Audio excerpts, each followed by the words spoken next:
In Act 1, Scene 4, Hamlet has joined Horatio and Marcellus on the battlements to see if the ghost is going to show up again. The first line establishes the setting of the scene. The air bites shrewdly. It is very cold. It is a nipping and an eager air. What hour now? I think it lacks of 12. No, it has struck. Indeed, I heard it not. Then it draws near to the season wherein the spirit held his wont to walk. In Shakespeare's day, they didn't do a whole lot with sets and backdrops. A lot of these plays were performed by traveling groups of actors who put on plays in inns and courtyards around the country. They couldn't haul around a whole lot of set pieces. That's okay because Shakespeare built his sets with words. From these first lines, we know that it is very cold, that it is around midnight, and it's really close to the time when the ghost appeared the last 3 nights. While they wait, Hamlet is explaining why a cannon keeps firing. Claudius has his drinking game that every time he finishes a drink, a trumpet has to blare and then a cannon has to fire. So what does this sort of thing say about his character? And while Hamlet is waxing philosophically about why some men behave badly, the ghost appears. Look, my lord, it comes. Angels and ministers of grace defend us. Be thou a spirit of health or a goblin damned. Bring with thee airs from heaven or blasts from hell. Be thy intents wicked or charitable. Thou comest in such a questionable shape that I will speak to thee. I'll call thee Hamlet. King, father, royal Dane, oh, answer me. Let me not burst in ignorance, but tell why thy canonized bones, hearsed in death, have burst their cerements, why the sepulchre wherein we saw thee quietly interned, hath oped its ponderous and marble jaws, to cast thee up again. What may this mean? Say why this is. Wherefore? What should we do? From this passage, we see Hamlet's main concern. He wants to know if he's dealing with a good spirit or an evil one, from heaven or from hell.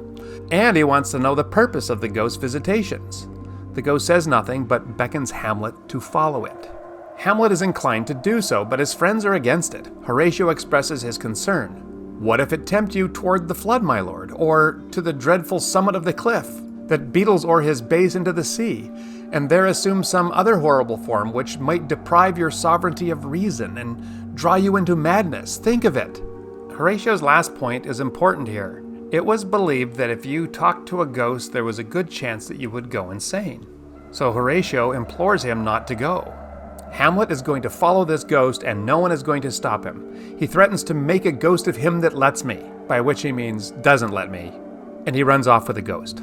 Horatio and Marcellus decide to follow him, but not before Marcellus speaks his most famous line, "Something is rotten in the state of Denmark." And now we move on to Act 1, Scene 5, in which Hamlet speaks with a ghost who says, "List, list, O list, if thou didst ever thy dear father love. Revenge his foul and most unnatural murder. Murder most foul, as in the best it is, but this most foul, strange, and unnatural." The ghost says, "Listen, if you've ever loved your father." Notice he's appealing to love and not duty. He wants Hamlet to avenge his father's murder. What is Hamlet's response?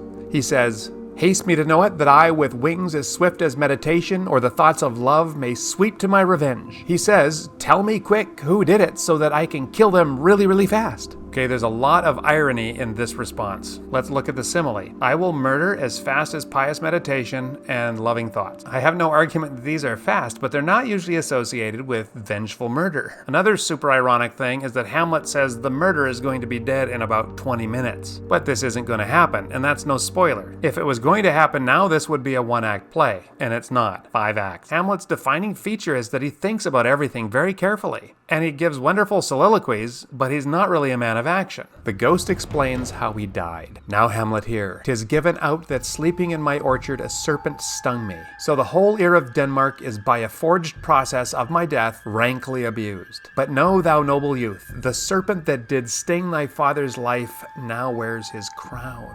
Then Hamlet says, "Oh, my prophetic soul, my uncle. He was stung by a serpent in an orchard." Anytime you have a garden and a serpent, you are probably dealing with an allusion to the Garden of Eden. The ghost goes on and explains that somehow Claudius has won the heart of the queen.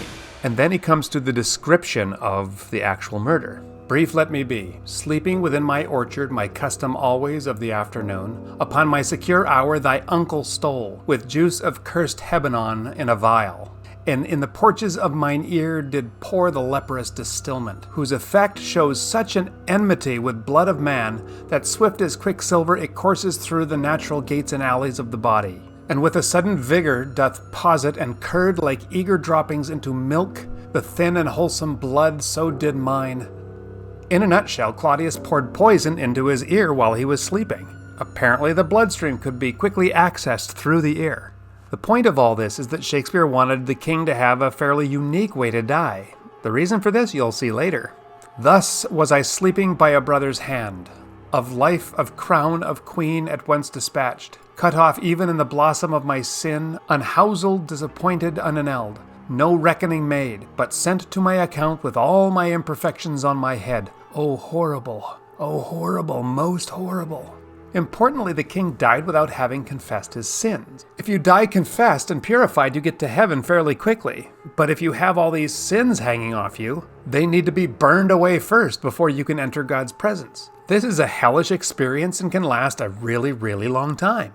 Claudius is bad because he killed his king, but he's even more bad because he killed somebody unshriven. If thou hast nature in thee, bear it not. Let not the royal bed of Denmark be a couch for luxury and damned incest. But howsoever thou pursuest this act, taint not thy mind, nor let thy soul contrive against thy mother aught. Leave her to heaven, and to those thorns that in her bosom lodge, to prick and sting her. Fare thee well at once. Adieu, adieu, Hamlet, remember me. The ghost tells Hamlet to kill Uncle Claudius to purify Denmark of his sin, but to leave his mother to heaven and to her conscience. Don't apply any revenge to her, let God judge her. The ghost must still have a soft spot for the queen despite her betrayal. The ghost leaves, Horatio and Marcellus run up and ask Hamlet how he is. They are worried about the effects of this encounter with the ghost. Is he crazy? Well, he's behaving a little like he is. And then Hamlet says this: "There are more things in heaven and earth, Horatio, than are dreamt of in your philosophy." This is a very famous quote from this play, and it's a good one to memorize. You can impress your friends at dinner parties by dropping it into the conversation. I like it because it's so very true. But come, here as before, never, so help you mercy, how strange or odd soe'er I bear myself, as I perchance hereafter shall think meet to put an antic disposition on. Hamlet tells his friends to carry on as if nothing has happened, and to plead ignorance no matter how he, Hamlet, acts in the future. He's telling them that he will feign madness.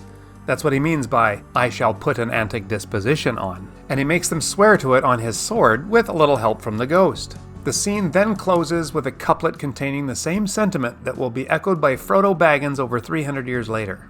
The time is out of joint, O cursed spite, that ever I was born to set it right. And that is the end of Act 1, the end of the ghost story. In Act 2, the story becomes a bit more of a mystery story. Thank you, and we will see you there.